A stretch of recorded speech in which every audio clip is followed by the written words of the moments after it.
Olá, tudo bem? Bem-vindo ao canal Viver de Renda. Se inscreva no canal, deixe seu like e compartilhe com os amigos. Nos acompanhe também no Instagram Viver de Renda Canal e no nosso novo canal no YouTube, o Café com Ações.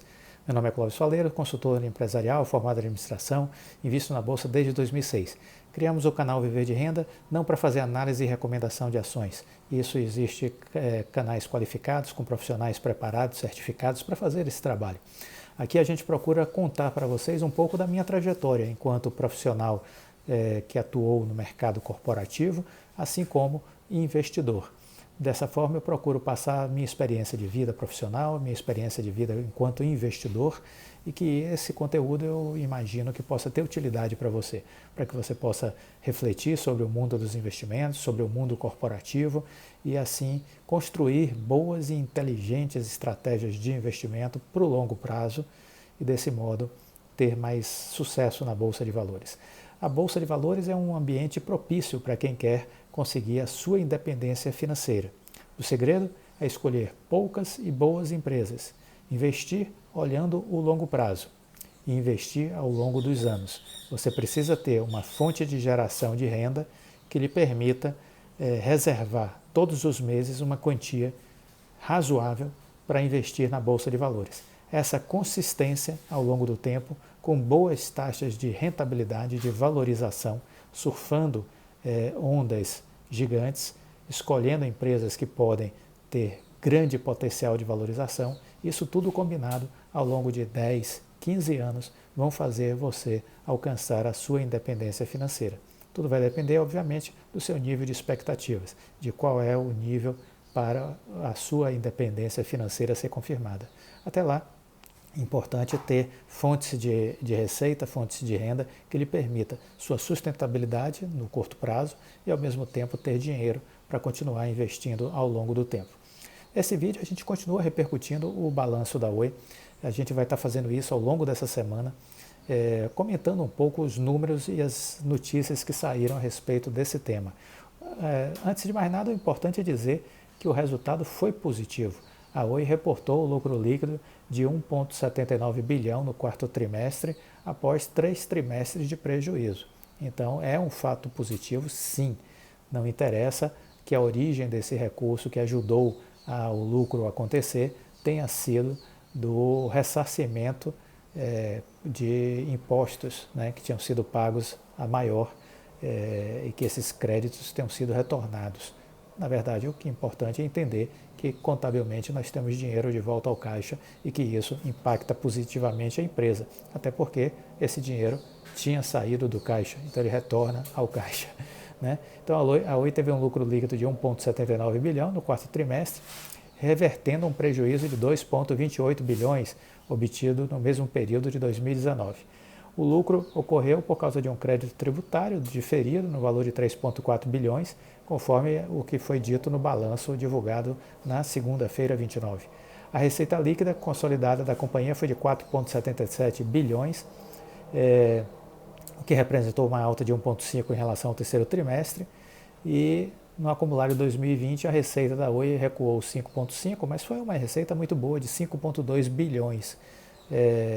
A receita da Oi, considerando que em 2020 a gente teve algum impacto sim por conta da pandemia. Segundo a Oi, esse resultado reflete a estratégia global de substituição dos serviços de cobre por fibra no segmento residencial, de migração de clientes do pré-pago para o pós-pago no segmento de mobilidade pessoal e de maior comercialização de serviços corporativos e atacados no B2W, ou no B2B. No quarto trimestre, a empresa deu prosseguimento à sua expansão de rede, acesso de FTTH, encerrando o trimestre com 9 milhões de casas passadas com fibra. Então, 9,1 milhões de casas passadas com fibra foi o resultado encerrado do último trimestre, né? Adicionando 1,2 milhões de HPs à sua base, uma média mensal superior a 403 mil HPs no quarto trimestre de 2020.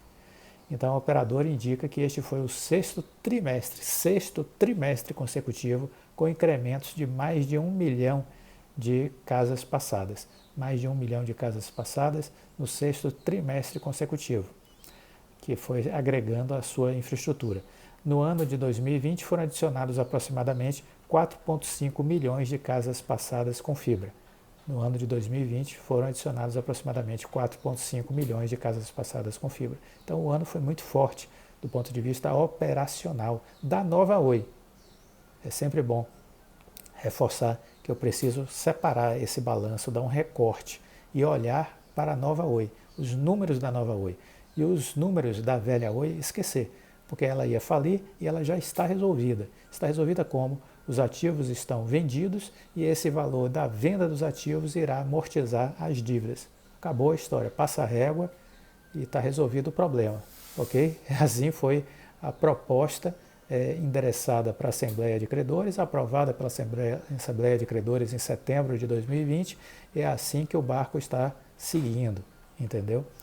De acordo com a companhia, as receitas ligadas à fibra já atingem uma participação de 30% no total da receita do segmento.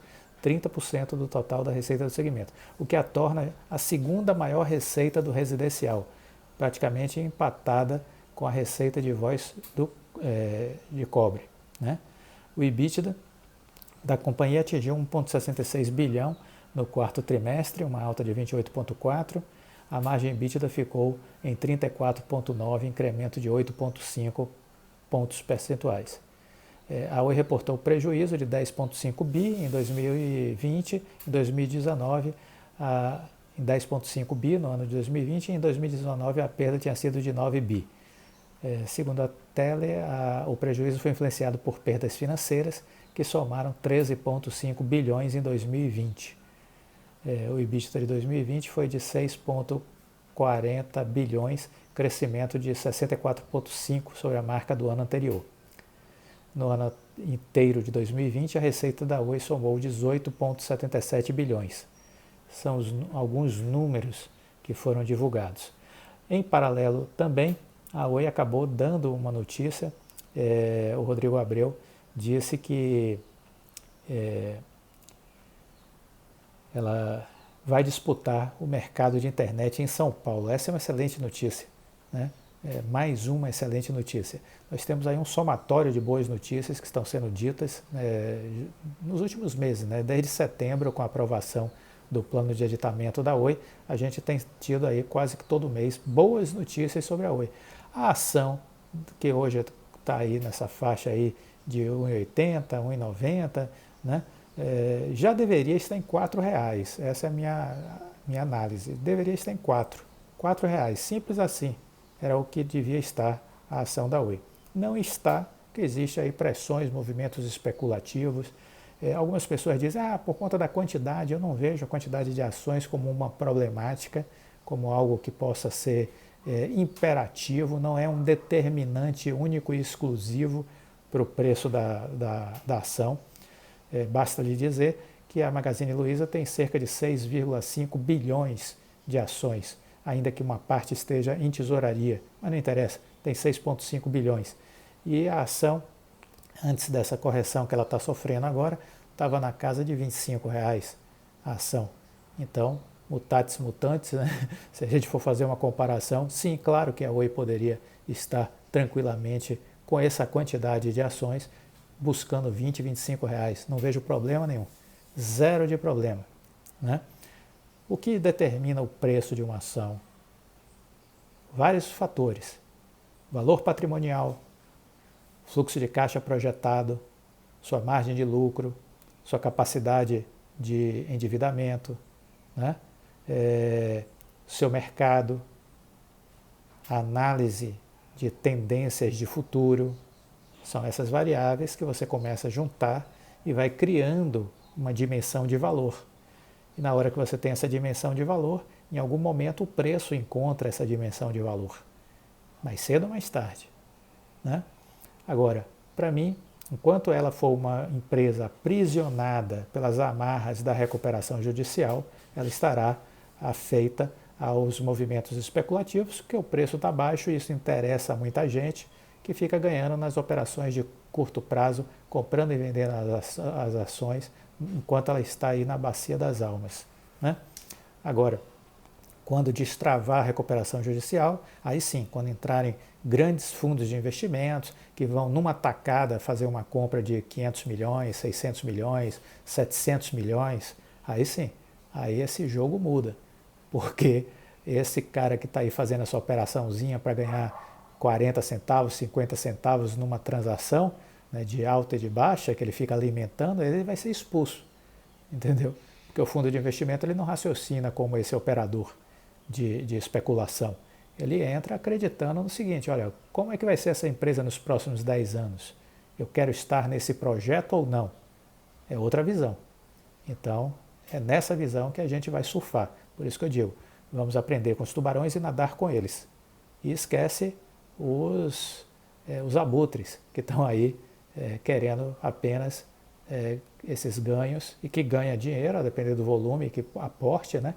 Mas essa turma vai ser jogada para fora do jogo, entendeu? É questão de tempo, pode aguardar. Bom, a Oi, o Rodrigo Abreu deu uma entrevista dizendo que a Oi vai disputar o mercado de São Paulo, era isso que eu queria fechar. Ela vai começar a oferecer serviços de banda larga por meio da Infraco para todo o estado de São Paulo, inclusive a capital. A intenção é ter 400 mil casas atendidas até o final desse ano. 400 mil casas atendidas até o final de 2021. E 2 milhões de residências até o final de 2022, no estado de São Paulo. Apenas no estado de São Paulo. 400 mil casas atendidas esse ano de 2021 e 2 milhões de residências no final de 2022. São as metas. Fiquemos de olho nelas. O executivo reconheceu que, ao apresentar os planos da Infraco, a operadora de rede neutra, ela não previa o ingresso originalmente no mercado paulista, mas durante esse processo explicou que, embora São Paulo seja o mercado mais competitivo do país, ainda tem muitas carências na oferta de banda larga de alta velocidade. Ainda há no estado muitos consumidores atendidos por rede de TV a cabo, por DSL, e nós vamos oferecer fibra com qualidade, estabilidade e baixa latência. Segundo Abreu, a operadora irá focar tanto o mercado consumidor final como o mercado corporativo. Não se esqueça que a Oi Soluções olha o mercado corporativo, né? Para isso, terá uma estratégia de go-to-market focada na conectividade e na oferta de streaming. Segundo Abreu, ainda foram ampliadas as metas de home pass, que são as casas com fibra ótica chegando para 2025. A previsão era alcançar 24 milhões de lares em 2025 e agora será atingir 32 milhões de lares, 32 milhões de casas conectadas, né? Os investimentos previstos de casas passadas, né? Então, 32 milhões de casas é a meta, que era 24 milhões de casas passadas, com fibra ótica chegando até a porta, e esse número sai de 24 e agora vai para 32 milhões. Os investimentos previstos são de 20 bilhões de reais para os próximos 4 anos.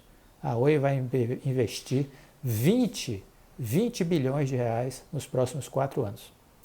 Foi criada também uma nova unidade de atacado que está totalmente separada da infraestrutura da Oi, com escritório independente em São Paulo. Segundo Abreu, essa unidade será totalmente independente frente à Oi. Durante o ano de 2020, ele disse que a Oi conseguiu reduzir custos em 8,5%, o que gerou uma economia de 13,89 bilhões. Quer dizer, houve uma redução de 13,89 bilhões de 2019 para 12,71 bilhões em 2020. A redução de custos que ele conseguiu. Baixou de 13,89 bilhões de 2019 para 12,71 bilhões em 2020. Conforme Rodrigo Abreu, os cortes foram feitos principalmente na rede legada de cobre, que consumiu apenas 15% do total de investimentos. Então veja que o cobre consumiu apenas 15% do total de investimentos. A rede de fibra ótica ficou com 65% dos investimentos no ano passado. Isso nos interessa, porque esse é um investimento que não é para tapar buraco, porque esse investimento no cobre é para tapar buraco, 15%, é algo que está fadado ao fracasso, né? É a velha Oi. Agora, 65% do investimento, aí sim, foi em fibra ótica, foi na nova Oi, isso é importante. Ou seja, a grande parte do investimento que a Oi fez em 2020 foi na nova Oi. E isso interessa, porque isso vai ser monetizado, isso vai dar rentabilidade, isso vai dar lucro. Bom, esse foi o vídeo de hoje. Fiquem com Deus e até a próxima. Tchau.